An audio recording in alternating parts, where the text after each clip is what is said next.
আসসালামু আলাইকুম রহমতুল্লাহি ওয়া বারাকাতুহু। সম্মানিত দর্শক, জনাব তারেক রহমান সাহেব দেশে ফিরেছেন ১৭ বছর পর ২৫শে ডিসেম্বর ২০২৫ সনে।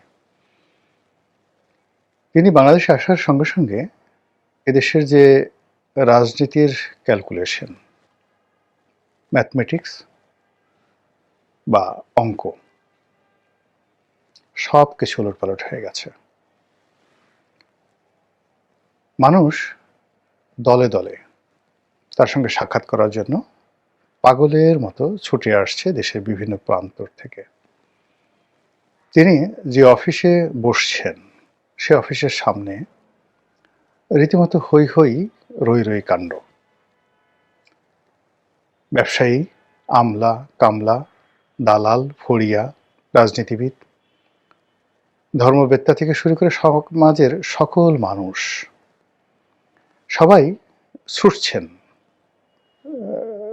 বিভিন্ন কারণে। কেউ তারেক রহমান সাহেবের সাথে দেখা করার জন্য যাচ্ছেন, কেউ দূর থেকে তাকে, যারা ঢুকতে পারবেন না তিনি গাড়িতে উঠবেন, নামবেন, এ দৃশ্য দেখার জন্য মানুষ সেখানে দাঁড়িয়ে আছে। কেউ সেখানে গিয়ে ছবি তুলছেন। ওখানে যে একটা উৎসবের আমেজ তৈরি হয়েছে, অসংখ্য মানুষ সকাল থেকে রাত্রি অবধি সেখানে দাঁড়িয়ে তামসা দেখার জন্য মোটামুটি নিজেদেরকে সেখানে নিয়োজিত রেখেছেন।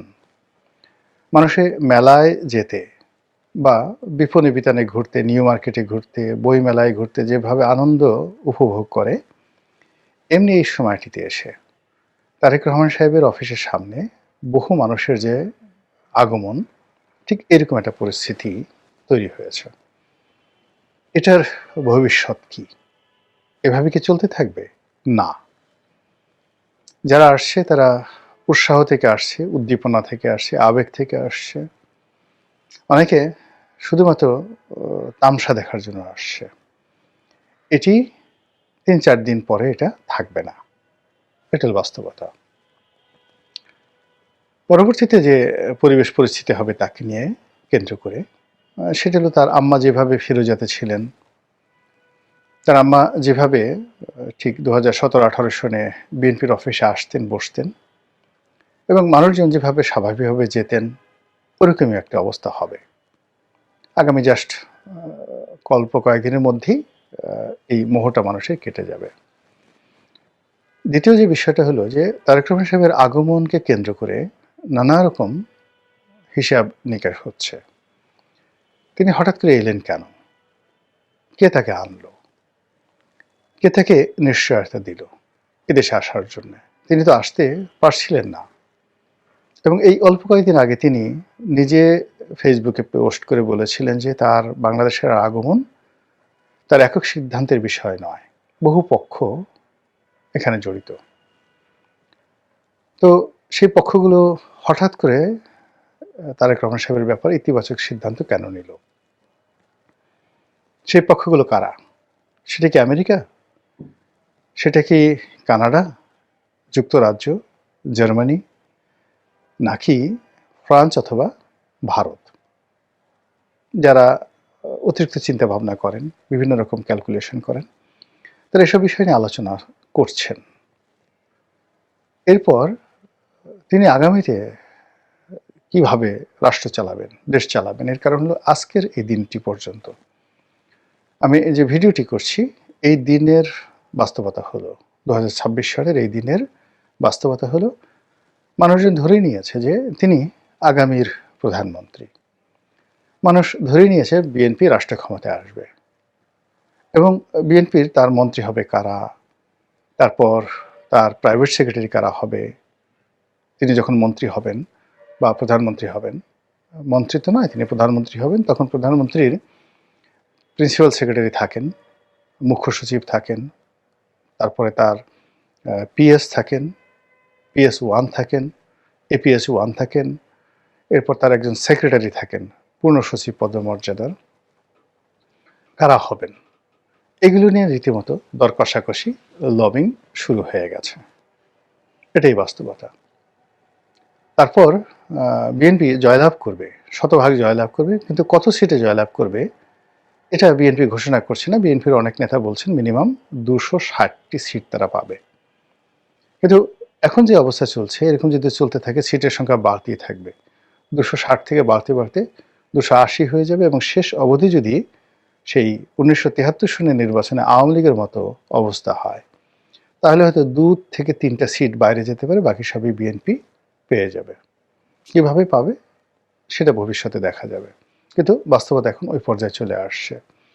মাঠে বিএনপির কোনো প্রতিদ্বন্দ্বী নেই এই মুহূর্তে।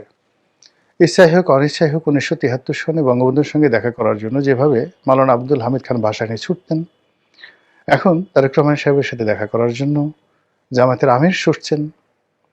১৯৭৩ সঙ্গে বঙ্গবন্ধুর সঙ্গে দেখা করার জন্য সকল ছাত্র যুবক থেকে শুরু করে সবাই লাইন দিতেন। এখনো ঠিক ডাকসু, রাকসু, জাকসু যত ছাত্র সংসদের নেতৃবৃন্দ রয়েছেন, তারেক রহমান সাহেবের দর্শন লাভের জন্য তারা ছুটছেন। তো অসুবিধা কোথায়? অসুবিধা হলো যে যখন অপ্রত্যাশিতভাবে কোনো কিছু ঘটে এবং যখন যিনি ড্রাইভিং সিটে আছেন, গাড়ি চালান, গাড়িতে কি পরিমাণ তেল আছে, কোথায় যেতে হবে, গন্তব্য কি, এই বিষয়গুলো তার স্পষ্ট ধারণা না থাকে, তখন চালক হিসেবে তিনি একটা ডেঞ্জারাস সময় বা ভয়াবহ সময় অতিক্রম করেন। বলা হচ্ছে তারেক রহমান সাহেব প্রধানমন্ত্রী হবেন। এখন বাংলাদেশের রিজার্ভের অবস্থা কি, অর্থনৈতিক অবস্থা কি, তারপর এই মুহূর্তে বাংলাদেশের টপ 10 সমস্যা কি, প্রধানমন্ত্রী হিসেবে যেগুলো তাকে মোকাবেলা করতে হবে, এই বিষয়গুলো তিনি এখনো চিন্তা ভাবনা করার, গ্রাউন্ড ওয়ার্ক করার সময় পাননি। এর মধ্যে নির্বাচনটি ক্রমশ তার কাছে চলে আসছে। ফলে আগামী যে দিনগুলো তাকে জনসভা যদি করতে হয়, অন্তত 10টি জনসভা যদি করতে হয়, হাতে সময় কই?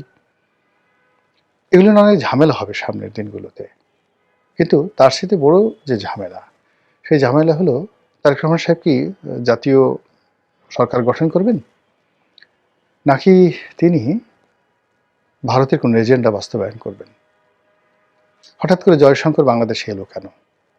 আর তার সঙ্গে এইভাবে দেখা করলে অনেকটা জয়শঙ্করের যে বডি ল্যাঙ্গুয়েজ ছিল এবং তারেক রহমান সাহেবের যে বডি ল্যাঙ্গুয়েজ, তাতে মনে হচ্ছিল তারেক রহমান সাহেব একেবারে প্রধানমন্ত্রী হিসাবে তাকে রিসিভ করছেন, আর জয়শঙ্কর ভারতের পররাষ্ট্রমন্ত্রী হিসাবে একজন স্বাধীন সার্বভৌম রাষ্ট্রের একজন প্রধানমন্ত্রীর সঙ্গে তিনি মত বিনিময় করছেন। এরকম একটা বডি ল্যাঙ্গুয়েজ সেখানে চলে আসছে। তো এই দৃশ্য দেখে ডক্টর মোহাম্মদ ইউনূস, তার পারিষদবর্গ, তারপর গত 15 মাস ধরে যারা রাষ্ট্র পরিচালনা করার বা সরকার পরিচালনা করার স্বপ্ন দেখতেন, সেই এনসিপি, সেই জামাত, তাদের নিঃসন্দেহে গাত্রদাহ হবে, তাদের মনে অনেক কষ্ট হবে, বেদনা হবে, এবং তারা সেই কষ্ট এবং বেদনাকে কাজে লাগিয়ে যদি কোনো অনার সৃষ্টি তৈরি করার চেষ্টা করেন, সেটাকে মোকাবেলা করার জন্য বিএনপি এবং তার যারা সাহায্যকারী রাষ্ট্রশক্তি আছে, তারা এই মুহূর্তে কতটা প্রস্তুত রয়েছে সেটা একটা বিরাট বিষয়। কিন্তু অবস্থা দৃষ্টি মনে হচ্ছে যে বিএনপি এই মুহূর্তে কেবল জনপ্রিয়তায় ভাসছে এবং বিএনপি এই মুহূর্তে রাষ্ট্র ক্ষমতা পরিচালনা করবে, ক্ষমতায় আসবে ইত্যাদি বিষয়গুলো নিয়েই বিএনপি শুধু ভাবছে। এর বাইরে অন্য কোনো চিন্তা বিএনপির মাথায় ঢুকছে না।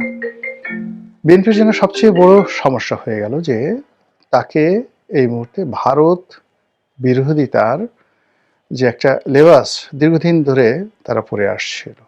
ভারতের সাথে বন্ধুত্ব করা যাবে না, ভারতের সঙ্গে সম্পর্ক রক্ষা করা যাবে না।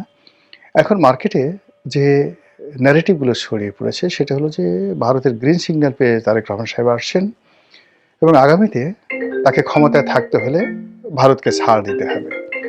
তো এই যে ভারতকে ছাড় দিতে হবে, এটা তিনি কিভাবে মোকাবেলা করবেন এবং তার প্রেক্ষিতে কি ধরনের ছাড় ভারতকে দিতে হবে? আওয়ামী লীগকে রাজনীতিতে পুনর্বাসিত করতে হবে, নাকি শেখ হাসিনাকে বাংলাদেশে আসতে দিতে হবে, নাকি কি?